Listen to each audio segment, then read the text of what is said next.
આ વિસ્તારના ખેડૂતોની, સામાન્ય જનતાની,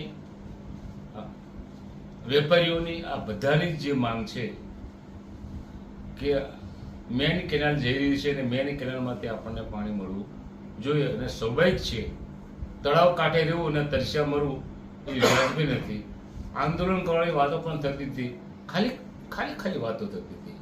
આંદોલન કરવું હોય તો સામૂહિક રીતે ભેગા થઈને આંદોલન કરી શકાય અને સરકાર એનો નિકાલ લાવે. પણ ભૂપેન્દ્રભાઈ સોલંકી જ્યારે એના ચેરમેન હતા તે વખતે આ નહેરના ઉપરવાસના ભાગમાં લિફ્ટ ઇરિગેશન બનાવીને પાણી પૂરું પાડવું એવી ચર્ચાઓ થઈ હતી.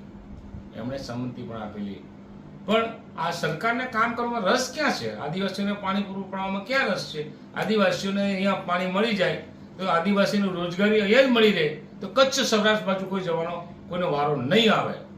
એની મેલાફાઈડ એમની મુરાદ છે અને એ મેલાફાઈડ મુરાદને કારણે આ વિસ્તારમાં સિંચાઈનું પાણી જે રીતના મળવું જોઈએ, એનું વિતરણ વ્યવસ્થા થવી જોઈએ, થતી નથી. આ મારો ખુલ્લો આક્ષેપ છે.